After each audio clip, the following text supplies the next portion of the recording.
Well, good morning, listener. I'm told by my friend Pat McGart that my voice is hoarse. I'd rather describe it as attractively husky.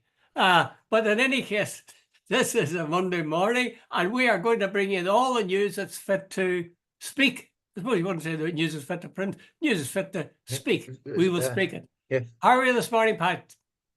Brad, I was away for a week, Jude, and I was in a Oh, place where the yes. sun was shining, but it's not Ah, shining here this morning. how the rich live. I wouldn't call what we are doing rich. Hey, Jude, when you're a pensioner and have to wait for cheap flights, it's not that. Yeah, I know what you mean. I know what you mean. Okay, let's start with President Michael D. Higgins. Now, as you probably know by now, Michael D. Higgins is not my favorite person. I've got a few little sneaky things against him, but including the fact he went for a second term and he said he wouldn't. But Yes. he's in trouble now. He's not in trouble, but he's been on the receiving end of a slating from the Israeli embassy, I guess, and the Israeli authorities, which puts him up 10 points immediately in my book. Do you want to tell us about that, Pat? What was the situation with him? Yeah, Higgins has claimed that he sent what he says a pro forma letter that's done right, left, and centre when a country elects a new leader. Yeah, It's on the basis of one president to another. yeah. And on the recent elections some time back in Iran, Masoud Psni, I can't remember exactly how that name is pronounced, he sent the Iranian guy a letter, sort of congratulating him on his results, stating that basically that he wanted to see peace in the region and stability, and that he wanted to maintain good diplomatic relations. All very down the line, nothing controversial. And the next thing he finds out is apparently that the Israeli embassy is circulating this and saying, well, here's typical President Higgins left wing type stuff. This is the implication of it, that he didn't complain, it didn't use the opportunity to condemn Iranian sponsorship of Hezbollah, Hamas, and whoever else, and the Houthis, or whoever else you can think of, or whatever you're having yourself type thing. And as Higgins said, it was deliberately circulated in a way by the Israelis to sort of, sort of smear him and all the rest of it. Now, the Israelis have said that the claims are baseless, inflammatory, and slanderous, or whatever other adjectives you want to use yourself. Bottom line Well, is, Higgins is basically saying the Israeli embassy is using everything they can to promote Israeli propaganda. oh, I think that's definitely true. And I think they have a sneaking, well, they always would have had a not so sneaking disregard for Michael D as being a bit of a lefty. Actually, I Yeah, think I'm not quite clear, but I'm not sure there's a second letter involved there somewhere. I think it's a letter that was signed by Fine Gael people, some Fine Gael mm, people, essentially criticizing Israel's policies there mm, in the Middle East. I'm feeling yeah, that that's part of it too, because they couldn't really, if he just sent the normal congratulations to the new president of Iran, of course they'd feel bad that they'd be annoyed with him because they see Iran as the devil incarnate. But I don't think they could say that that was highly inflammatory or potentially slanderous or baseless. It'd have to be yeah. something more pointed than that. So I suspect there's an earlier letter which Jude, I think the Israelis are suggesting that Ireland has been the most upfront country criticizing them. And here's another example, that here's the president of this little rebel country, it doesn't in keeping with the big Americans and all the rest of it, saying that he's congratulating the sponsors of terror. Look at what they're at type thing. It's basically a smear job in Ireland, and it's been, they're putting it around the place. And I think that's, and by the way, Higgins doubled down on it. He's by the way, he's not saying they leaked the letter. Somebody tried to say yesterday that's what he said. He's a spokesman apparently said last night that's not what he's saying. He's saying that they circulated it deliberately. And in other words, they parsed it in a sort of way that reflected badly on it. They didn't publish the full letter. Basically, what they're saying is he didn't use the opportunity to condemn Iran. all the terrible things that Iran did. I should say, of course, Yeah. from Israel, which has done nothing bad. Yes, I saw Michael D on TV last night briefly from New York, I think. He was addressing the United In the Nations. UN, yeah. Aye, but I must say he looked very alive. He Yeah, sometimes looks a bit with a sleepy Joe to him, but there was yeah, nothing sleepy about him last night. I'll tell you, his eyes were shining, and he was giving as good as he got and giving better than he'd got, and being quite yeah, blunt about it too. He's saying, "Yes, I know who leaked this letter. It was the Israeli embassy." Just right yeah, out. So I find it most refreshing, and yeah. I guess I was going to say the Israeli embassy has a nerve doing this kind of thing, but I think the Israeli embassies all over the world would have received instructions from Israel. Come out with all Hmm, guns blazing. hmm. Anybody that moves against us in any way, any the slightest hint, go for them. Go for the jugular, full belt. Actually, I think that's the worst advice he could have given. It's a bit like the DUP or unionists generally. We'll prove our manliness by knocking the hell out of the Fenians, Hey, metaphorically. we'll have to come back to that one, by the way. Metaphorically speaking, of course. Yeah, And all that is counterproductive because then the Fenians are annoyed with you. Likewise, I yeah, think with the Israelis, if they're going to conduct that kind of diplomacy, if they're going to attack anybody who opens their mouth, that's going to encourage yeah. other people to be disgusted with them. Would you say Absolutely. have I factored that nicely or wrongly or? I think you have. I think that the basically, that as the Israelis have reached a stage, Jude, I think they have pissed off half the world. And by the way, Jude, uh, this is a movement that's coming from the ground up, not the top down. The Israelis have bought off, and I am deliberately using that term. They seem to have bought off American politicians and British politicians, but with massive donations to Labour and to the Democrats and to the Republicans, etc., etc. But that's not what's happening on the ground. There is real anger about what the Israelis are getting away with, and so on. And I think somewhere down the track, there's all massive price going to be paid for this. But anyway, what I think is right now across the world, there's a massive anti-Israeli sentiment. There is, but I would like to see some of the governments, or maybe just even consumer groups, lead charges whereby they would refuse to have any dealings with Feelings, yeah. Mm. Israeli goods and so on, as they Yeah. did with regard to South Africa way back. Africa. Uh, Yeah. I just think this general distaste with Israel and their actions, it's not good enough. We're sort of shameful, really. Have you stopped to think about There's it? there's an arrogance in the Israelis. They're saying we have the right to take out anybody that even challenges us, or like in other words, they're saying they're entitled to steal land, they're entitled to build illegal settlements, they're entitled to introduce laws, they're entitled to sort of bomb other countries all around them, and anybody that opposes them as an enemy and an anti-Semite. The arrogance, the unbridled arrogance of the Israelis has pissed a hell of a lot of people off. Well, I wish it would do a wee bit more. I really do. I think it's time to see that translated into actions. The truth of the matter is, you see, Michael D. Higgins isn't really supposed to speak about these matters. Uh, No, he's entitled, of course, it's quite customary to send congratulations to the newly elected president of another country, but he's not supposed to be embroiled in the either international or national politics. no. Michael D has a habit of doing that. But I must say, for once, I'm quite glad he did. Whether he should do it or not, I don't know. But Dude, I bet you if you're listening to the political programs on RTE, I haven't heard into this morning because I was away a wee bit.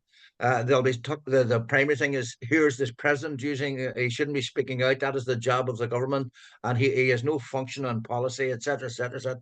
You'll get it all from the usual right wingers. But anyway, there you go. have you anybody in mind there? Well, I'm sure that there are people like um, they usually get on Sorry, somebody from Pat, the I put you Irish on the Independent. spot there. Yeah, Yeah. no, but what I'm saying, you usually get on somebody from the Irish Times, the Irish Independent, Oh yeah. to have a Oh go. yeah. And Aye. like usually the ministers are smart enough not to get involved. Aye. And first, Simon Harris said he didn't know who leaked the letter. He said, but he says he said he thought Israel would have better things to do than to try and parse the statement of our president to sort of downgrade him or in a way, considering the fact that he says they're involved in a campaign where thousands of innocent children have been killed. Good. I thought that was very apt and to the point, and I'm glad to hear him speaking out like that. Incidentally, I didn't quite realise, but I gather that the Israeli embassy has been evacuated in Dublin. that the ambassador has cleared off in protest. And now that's I hope not about so. this incident. It's been some time ago. They were so disgusted with the Irish government. Were you aware of that? I remember there was talk that what do you call it? They were withdrawing their, now they didn't cut off diplomatic, but they No. recalled their ambassador, Yeah. some time Yeah. ago. I didn't realize she hadn't come back. But by the way, Jude, let me get this on the record. I hope she doesn't bother coming back. You maybe no, you should do, Pat. You should drive down in your SUV of yours, and you should ram the gates of the Israeli embassy. Do you remember the guy who went nuts and Actually, rammed it's all about the a gates? 10-year-old Peugeot partner, but we'll not go there. Okay, let's go to another slightly disturbing story, and this involves my own dear native county of Tyrone, up in Greencastle, a very Yeah. rural spot. They are like as in the song, they're digging for gold. Yes. I think it's what are they called? Deridian, I think they're called Alridian, Deridian. yes. I think they're a Canadian company maybe, Yeah. and they are busy digging out gold. And Yeah. the local people really, really don't want it. Now, I was talking to one of the locals at one stage, and he said to me that the problem is for them that some people in the locality are for gold mining because they're getting a terrific price for their land, the bit of Yeah. land they'd have, which otherwise wouldn't be worth all that much. So they're going with that. Whereas the vast majority of the people there, they're really cheesed off because it's supposed to be a site of natural beauty or a protected place. I used to, when I was a young, well, not young, about 2 decades ago, I used to go up on Boxing Day, Stephen's Day, and do a run there. They had an annual run of 5 miles, and there was a murderous mile in it. There was a bit we had to go uphill. But anyway, but afterwards they had tea and they had buns and chat and crack and it would have done your heart good. It was great to see. There was thousands of people came for it. And it was great to see that sense of community achieving something out of nothing, really. Yeah. And for their pains, as they say, no good deed goes unpunished. For their pains, they're now saddled with Dalradian, who are intent on destroying the bloody place. You see, when you mine for gold, I think it involves explosives, and that in turn involves the water quality being affected and all Yeah. The sorts of water things. tables. Yeah. Yeah. So it's kind of horrible, isn't it? In a way, it's like it's a form of colonialism. Here are people, Yeah. these people have probably lived there for generations. And then one day Uh, they wake up and they find this big company come in and they've bought over some land and they're bringing in their digging machines and so on. And there's damn all the local people can do about it but object or demonstrate.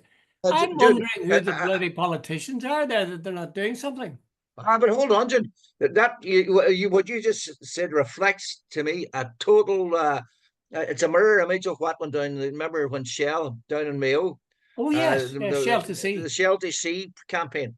I watched a program on RT about it some time ago, and but Shell went in there in this gas pipeline, and they put it onto the land of people, and the government forced it through, and of course what Shell done, they got into the PR people and so on, and suddenly. Of course, as you mentioned in regard to Dalriadan, suddenly the people got offered massive sums of money for their land. They sponsored or helped build the local GA club's ground. They sponsored the team, and of course they employed people at big salaries and so on. And they bought off enough people to sort of make it. It was very much there were those who were pro Shell and those who were anti Shell, Mm. and that the whole community was divided. And of course, the politicians, this is a major company, etc., etc., etc., and they're going to bring gas here and so on. So the locals will be inconvenienced and paid a few thousand. The companies will make millions or billions, and when it's all said and done, the land will be, the whole area will be bloody well destroyed. The water tables will be polluted and all the rest of it. But somebody's made money and everybody's happy, except those who have to live with the destruction when it's gone. I wonder what the system is, Pat. Whenever a company like this Dalradian, when they come from abroad and want to go digging for gold in this case, what do they have to do? Do they approach the government? And then, if so, what are the criteria the government use about saying yes or no to their going ahead with their? Well, if we go to the Department of Environment for starters, Jude, and to get permission to do surveys, geological surveys, and the government, I presume the cabinet has to pass that. Then there's all sorts of environmental impacts that they have to go through and so on. But Jude, big companies hold massive sway because they hold out the sort of dream of riches and whatever. By the way, Jude, I'm not 100% certain this, but there's a part of any showing, in fact, not too far from where my wife is from. Apparently, the geological readings in that area are on a par as it with Zambia or somewhere where the richest uranium mines in the world are. But the people in showing and long ago made clear they're not going to pollute the whole area, the environment where people live, for so some big company can get rich. But by the way, Jude, here's I know where you brought this up. The whole idea, the big isn't the big controversy about the fact that the PSNI have written off a £500,000 in charges against the company. Isn't that the real as well? Because That's correct. they were That's transporting correct. explosives, and the company said it's not our problem. That's right. Well, I was going to say, whenever these companies are vetted by the department of whatever it is, surely to God, the local people should be one of the first people to be consulted or be part of that, looking at the whole case. And I mean, it would have been clear that the great majority of the people there didn't want it. What the hell is this? I mean, shouldn't democracy be devolved to the most local level possible? And isn't it outrageous that these huge, crushing, corrupting companies can come in and just screw things around? I remember somebody telling me one time, you see, this in a way is a problem with foreign direct investment. You know, in a sense, they come in and they make a part of Ireland theirs. Follow me? Like everything depends on them. They're the masters. There's three major companies that are contributing to the Irish economy big time. And if they pulled out in the morning, there would be a massive hole in the exchequer returns. And they know that they can, they'd use the old term, they can grab the government by the shirt and curlies and get their own way. Well, is it sort of backward thinking in our part to say, oh, well, we should have less of that. We should have smaller businesses owned by local people who've got a stake in the community, and these big people shouldn't be allowed to come in to sort of dominate and have a monopoly of things. Oh, Jude, I'm willing to welcome anybody. And so on. But Jude, the same rules should apply to them as the small local industries as well. Yeah, yeah. Okay, let's move on to another topic now. Just before I leave that one, the PSNI cited national security as a reason for withholding the review, which led to the 500,000 pounds, I think it is, service bill being written off. They says, no, don't give us. We're back to Apple again. Don't give us money. It's okay. It's okay. You hold on to it. For God's sake, is the world crazy or what? You see, apparently Dalraden, which is the way a lot of people, they were transporting explosives, and they had a PSNI escort, and and so on. So if they hadn't been transporting explosives, they wouldn't have needed the PSNI escort, and the PSNI are sort of saying that we don't want the explosives falling into the hands of terrorists. So, the hen and the egg sort of situation. But Dalraden says no other company was getting charged. Why are we getting charged? So there've been a whole sort of, but the national security, I presume the PSNI referring to is they don't want the explosives getting into the hands of maybe a few dissidents. Well, yeah, I guess so. I must say my mind turned since they weren't, since they were going to have to pay 500,000 pounds as a service bill, but got away with it. I thought immediately of the Orange Order. A lot of people say that the Orange Order demonstrations they're all policed, of course, that the bill for the policing should be given to the Orange Order because they're the people who require that, custody or security or whatever.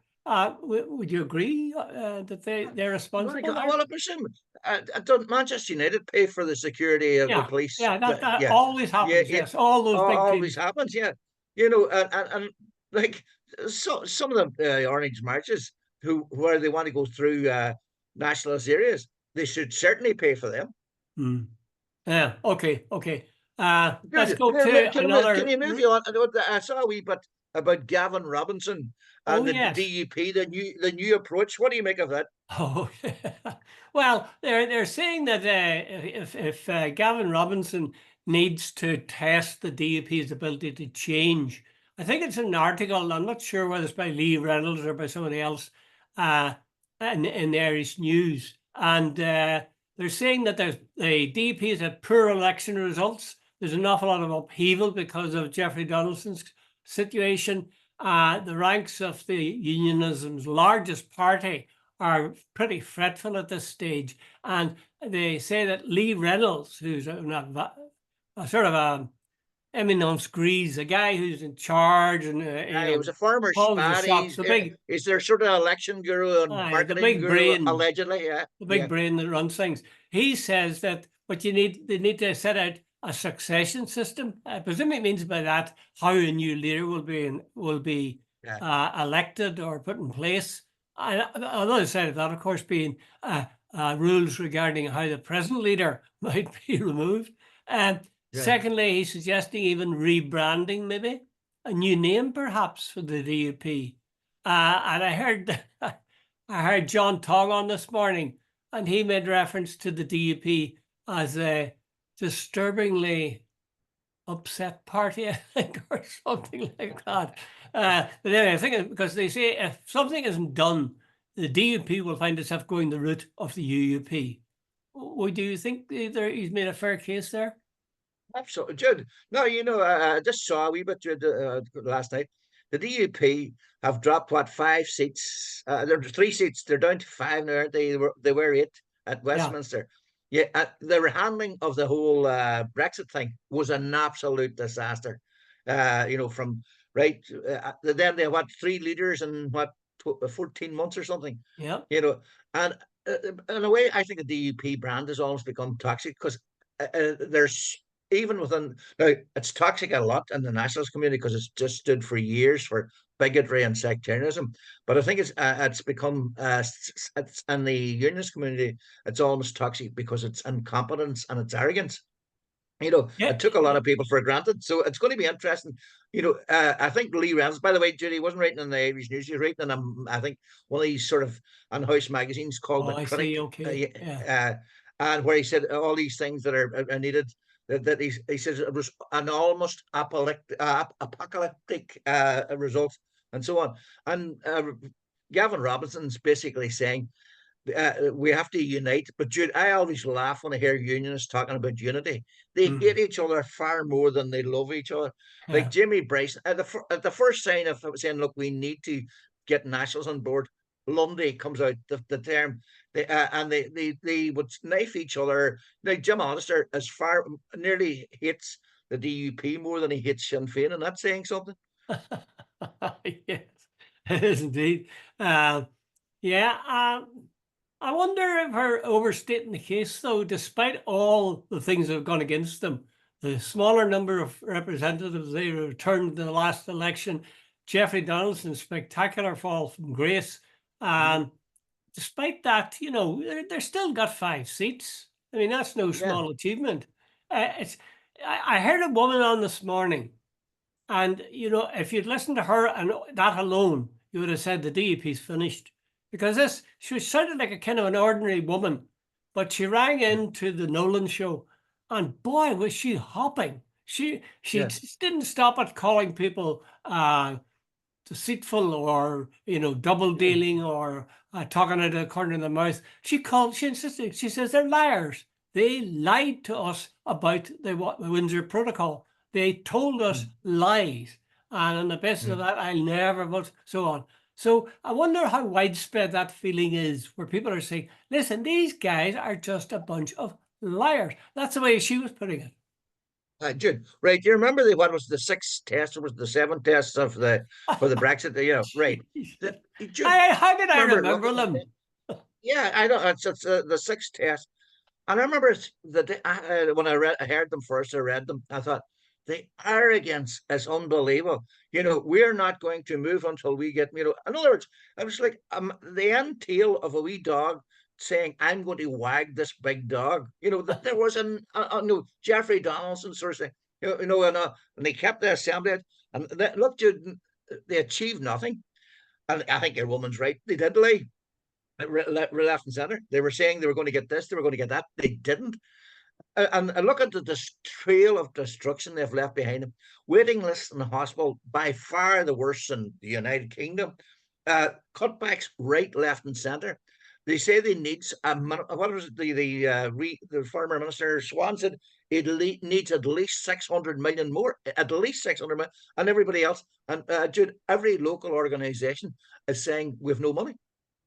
Yeah, sometimes I'm surprised that they have survived it all because they've come through some truly awful times. As I say, I mean, if you cast your mind back to Peter Robinson's wife, and you would say, "Oh my God, that's the biggest PR disaster nightmare you could think of." But then turn around, the next thing, Jeffrey Donaldson's been marched off.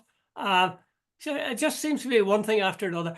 I think at the heart of it all, Pat, is that the DUP backed the wrong horse. The horse they backed was called hard Brexit, and they gave it everything they that's where had. that's the original son. And that horse fell long before it could get home because it clearly wasn't going to work. And in fact, we've now got a flexible system, and one that I'm surprised that there aren't more people preaching the success of the Windsor framework, because remember Rishi Sunak came and tried to tell them, you guys have got so many things going for you now. Nobody else has got them. I'm wondering in practice, that's at least a year ago now. Are those fruits being borne out? Are they coming through the fact that they've got access to the EU and also, of course, access to the UK market? Yeah, but you remember, I can't remember if it was Jamie Bryson or somebody else said he would rather nearly eat grass, and be poor. And like, in fairness to Peter Robinson, he pointed a lot of things out about 10 years ago, and of course he was almost, the Lundy term was at him. He said we cannot afford to have a sort of a monoculture within unions. We have to reach out. We have to get more people involved. We have to sort of reach beyond unionism to keep the UK. What's the evidence of Gavin Robinson or Jim Allister or any people and unionism reaching out to nationalists? Zero, absolute zero. Even the Casement Park thing was just another example of arrogance and stupidity and sectarianism. Yes, it's true. Certainly, the DUP is in a bad state right now, but so also Sinn Féin in the south. Do you think that the fact that Sinn Féin have sunk as low as they have so suddenly, do you think that's going to have a bearing on the Ireland's futures roadmap to 2030 when they claim they were going to have a border poll? Do you think that border poll will be held now on the 23rd? I don't know, Jude. There's no doubt about it. Sinn Féin have lost the golden touch. There's no doubt about that. Now, as I think I mentioned before, I was chatting to a senior Sinn Féin person that I happen to know, and he said one of the big problems was that Mary Lou McDonald had a couple of health issues and was off the boil for a couple of months, and he says various other things as well happened and so on. Now he told me, he says, watch the general election. He says that's going to be the catalyst for a real rebrand, energize in the south, and so on. And Owen O'Brien brought out that big housing policy, which still seems to have gone down reasonably well, and so on. But they got it wrong, I think, on the asylum seekers. They got it wrong on a couple of, and various other things. And I think, Jude, this will be the acid test on their performance in the south at the upcoming elections. And Jude, as well as that, I think they tried to impose a sort of a northern discipline on the party down south, and it doesn't work. The party in the north came through a war. It came through. And I remember Martin McGuinness one time. I said, for Jesus' sake, Martin, there's zero flexibility, and you're all like parrots. You nearly use the same word in Yeah. every interview. He said, at the minute, he says, we agree a decision beforehand, behind the scenes, and we stick rigidly to it. He says, because the minute of anybody goes off note at all, off this am sheet, he says, we get slaughtered. So, but they try to put that down south, and a lot of people know that sort of, what do you call it, centralization. There's a term for that, not democratic centralization, but almost sort of party centralization, like the Communist Party. So a lot of people down south don't like that, and then a lot of candidates have sort of walked away from the party because they felt that there wasn't enough individual freedom to talk about no policy. Like, remember our friend, what do you call him? He set up into Peter Tobin on abortion and stuff like that. They've lost a lot of very good people, because of things like that. So we'll see how it works out now, Jude. Well, in ways, I take the point you're making, and I said earlier, we should evolve democracy and decision making to as near as possible to the ground, to ordinary people. At the same time, I would say, I mean, it's a good one reason why I'd never be a politician. If you're a member of a political party, you've got to accept the package. You've got to Yep. support the package. The chances are there are items in the package you'll not agree with. But if you're going to be a Yeah. member of the Yeah. party, you've got to buy the whole lot, and you've got to go out Yeah. there and push it. And there's no Yeah. any party that has members, especially MPs or TDs, that go out and take a line different on some issue Yeah. from the party. They're just asking for trouble. It's not that Absolutely. it's not. It's just simply people who say those guys are incompetent. They don't know whether they want this Yeah. or whether they want that. So I would sort of sympathise. I know Sinn Féin has always been bashed for this and talk about Stalinist control and so on. Yeah. I just don't buy that. I think it makes perfect sense to have a policy and stick with it. Now, if you don't like the policy, that's fair enough. You continue to work within the ranks, or if it's too much for you, like Pater Tobin, you leave the party and you create your own. But I would have thought most people in Sinn Féin, most Sinn Féin representatives would have realised that themselves. They wouldn't have said, "Oh God, you're not asking us to do what the headquarters say." I mean, Yeah. that does seem to me a very simple-minded view of politics. Anyway, Yeah. we're running out of time here, Pat. We have a full 3 minutes. I just want to say a word or two about. I don't know if you saw it on TV. I saw it, or not on TV, on YouTube. I saw it a couple of years ago, in fact, and it was some sort of do where they had Michaela McAreavy chants about her Yeah. death. Yeah. Yeah. Yeah. Remember I that? saw it on YouTube too. It was And there was disgusting, a Jude. It lorry really was. driver who was part of it, I guess. He was sacked as a result of it, I guess. He took a case of unfair dismissal and found himself saddled with a £10,000 legal costs. What's Yeah. your thoughts on that? Dude, I don't know the man, don't know him, but I saw the video. It was absolutely disgusting, dude. It was in I think it was the Dundonald Orange Hall, if I remember correctly, right?